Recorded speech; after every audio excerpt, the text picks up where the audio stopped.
head up the BAME strand of work that we do there. So that includes, like our Black Youth Theatre and our writing program, Critical Mass. Which, what day is it today? It's Wednesday. It is Wednesday. No, it's happening tomorrow. I was going to say it's happening. No, but it's happening tomorrow. So yeah, our writing program, Critical Mass, which is aimed at developing new writers from Black and ethnic minority backgrounds. Okay. So yeah. And just a question for people out there, really. Why is that important? Why is it important? That's a good question. I know. It's important because I think, definitely like a few years ago, things are changing now, but theatre was mainly seen as something for white middle class people. Yep. And that's not true. That's not the way theatre's supposed to be. Theatre's supposed to be supposed to represent the community that you live in, both on stage and off stage. Okay. So obviously on stage, you go to the theatre and you see plays like Shakespeare, and and Shakespeare's and writers like Shakespeare, and Shakespeare's a great writer. There's one play that a lot of black people will know, Othello, because Othello's Othello. But a lot of theatre was geared towards the white middle class, and it wasn't a purposefully done thing. It was just that's who went, that's who they saw on stage. Those are the people who are writing the plays. Okay. And now what we're trying to do, and it's not just the Belgrade, it's theatres across the world, across the UK, but we are trying to change the representation of theatres.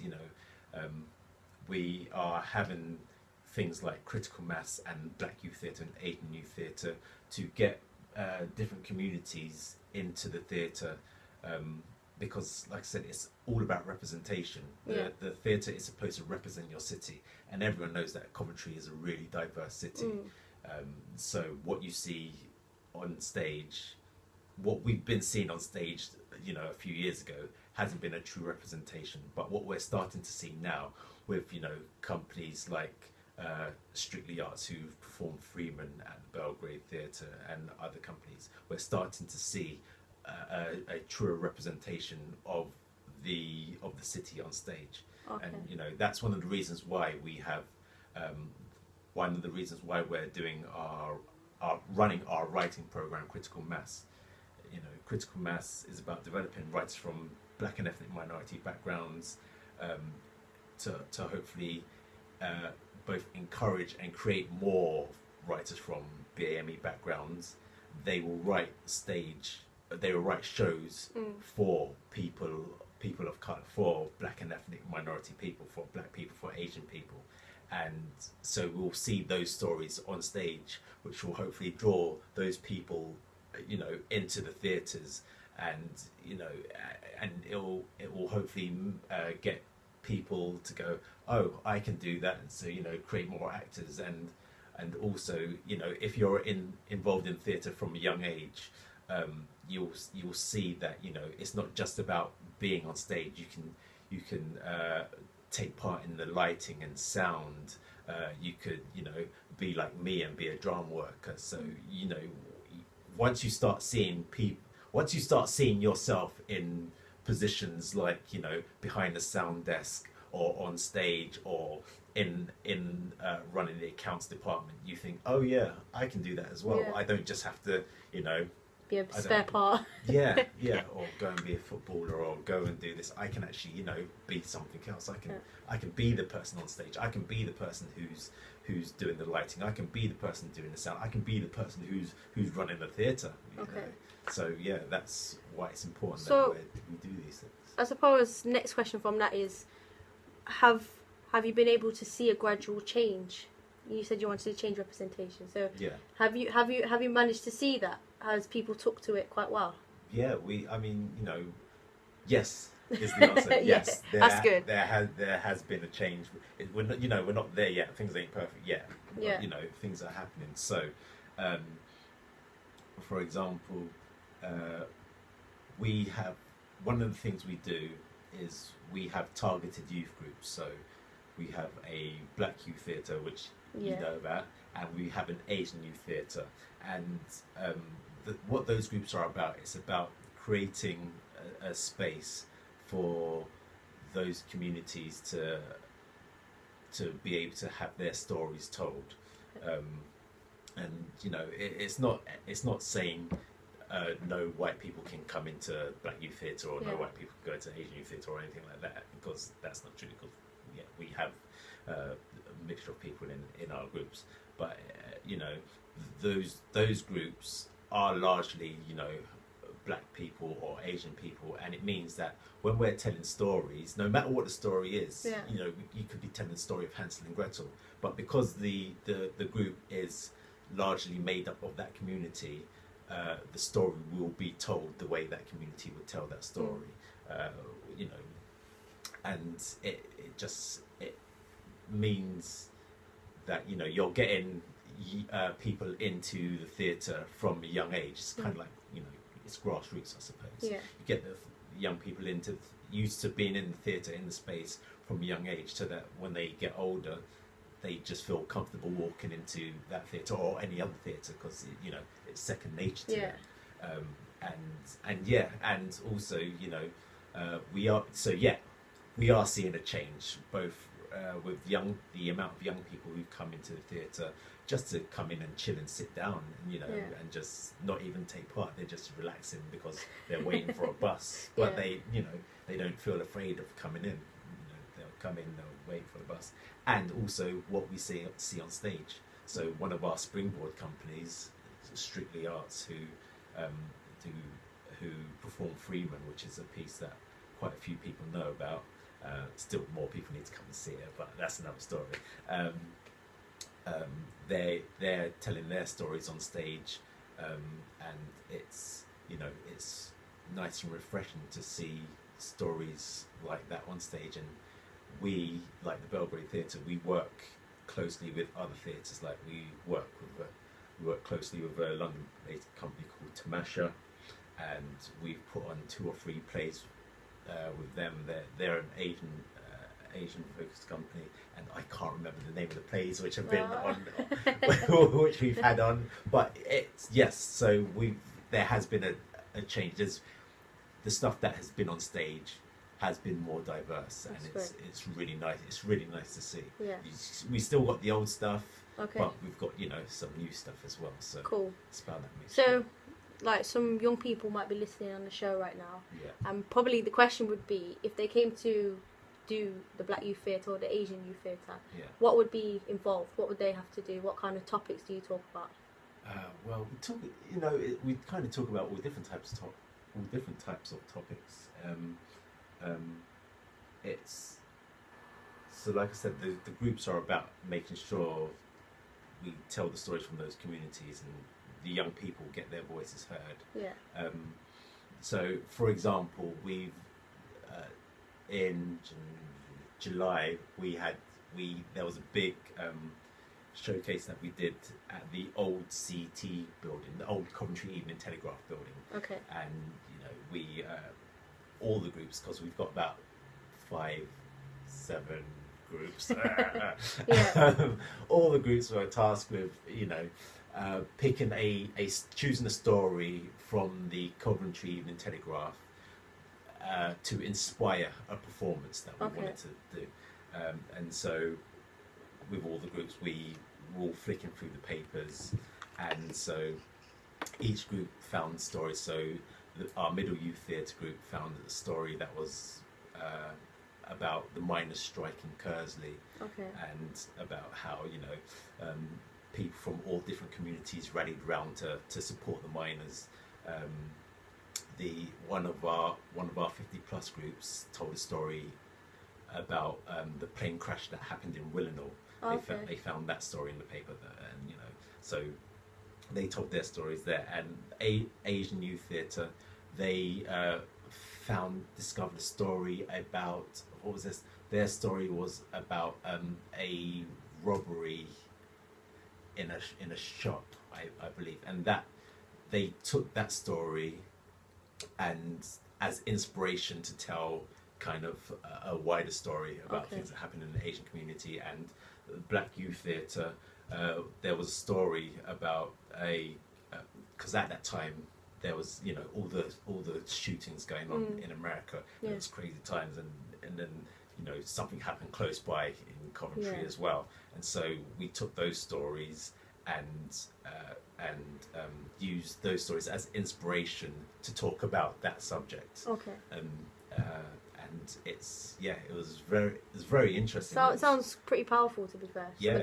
Some of the topics you spoke of. It was a very good project. It was a very good project, and the young people, you know, they were very proud of the work that they had done, because, you know, we as a group, because we work very collaboratively with our young people, we found the story, we all said, yes, this is what we want to talk about. And so I was like, okay, so I helped kind of facilitate the way that they tell the story, really. We came up with a character, we came up with his background, you know. So he was a young Nigerian boy who was studying at university, and he got just caught up in some stuff and blah blah blah. It was really good, and a lot of it came from them. Okay, that's really good. Yeah.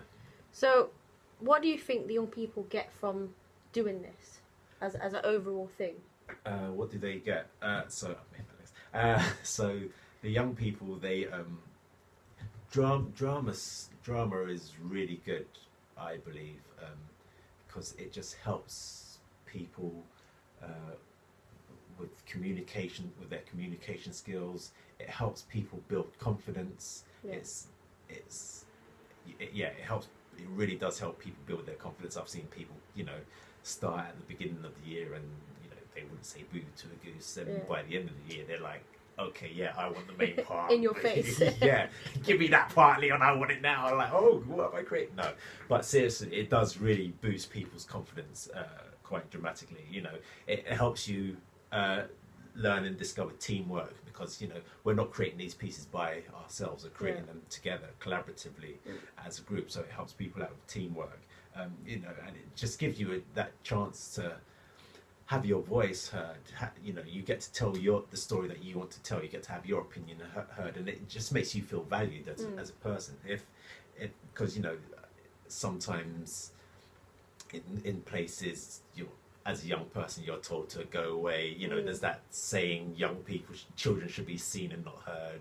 But at the theatre, at the Belgrade, it's young people should be seen and heard. You know, and we're giving people the platform to have their voices heard, and it just makes you, as a young person, or just as a person in general, it just helps you to feel empowered, and you then have that belief that you can do whatever it is that you want to do. True. So those are the kind of things that it gives. Any gumboot this year? Yes, actually. Gotta love those sessions. Yes. Do you know what? So we took a group of young people to Birmingham to perform a piece. It was all female cast. We performed a show called Rise at the Birmingham Rep, because they had a festival for young people. Okay. The show was really, really good, and we had to run a workshop, so I decided to run a gumboot workshop. Yeah, obviously. Obviously, and it went down, you know, it was the best work, apparently it was the best workshop that they had at the Rep, so, well, you know, hats off to me. Brushed off my shoulder and all that. But so yes, still doing African gumboot dancing. Okay. Maybe you should explain for the listeners what that is, because some people don't know what that is. Yeah, that's true. We're here talking about gumboot like everyone knows. Even gumboot, what? So for those of you who don't know, gumboots are basically Wellington boots. Gumboot dancing originated in South Africa during the time of apartheid, before that, where black people were forced to work in mines, and so when this first happened, there were a lot of black people dying in the mines, because they were basically working. You had no protection.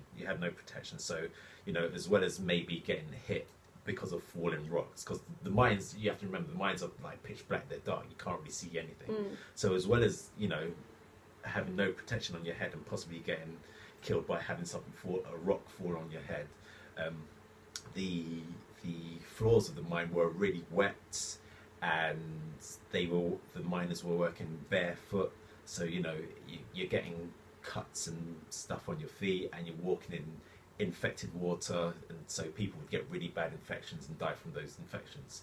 So a cheap way to save money on your stock, which are the people, that's the way it went, was to buy them Wellington boots and hard hats. Okay. So and this dramatically saved people's lives, because they weren't having their feet cut and things falling on their head. So as well as working down in the mines in pitch black, the miners were also chained together, so you couldn't run off or anything. And while you're working down in the mines, you weren't allowed to talk. There's no communication, no talking allowed. So the only way you could communicate with, everyone else was by making sounds, basically stamping your feet, slapping your thighs, slapping your boots, or rattling your chains. And eventually they kind of like turned into its own mini little language, and also a form of dance as well. And when the owners of the mines found out about this, they used to get the miners to come out and perform to local communities and things like that. But what they didn't know is that the miners would be communicating with other people, and while they're stamping and slapping, they're like saying, look at the bosses, they're a bunch of silly people. I ain't using bad language here. And the rest of the community and stuff would be laughing at them, and then it just turned into this really beautiful dance, which a lot of people, a lot of South Africans know about. And I was lucky enough to go over there and learn some gumboot, and now I like to teach it to people. Okay. It's a really good form of dance. Definitely. Really enjoy it, and the group really enjoy it as well. Yeah, that's great. So where can people find out or contact you if they want to join this group? Well, if people want to join any of our youth groups, so all you need to do is go onto the website, really, which is www.belgrade.co.uk. Go into the take part section, go to youth theatre, and there you will find our signing in lists. And if you just click on that and just fill in your details, you'll be it's as simple as that. You'll be signed in. When groups get full, there is a waiting list, so people get put on the waiting lists on a first come first serve basis, and once a space becomes available, then you get put into the group. And it's as simple as that. We've created a new database which went live on Monday, and it's like really exciting.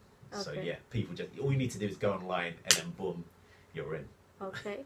So then quick fire now, Quick fire. 3 words that describe the groups in title.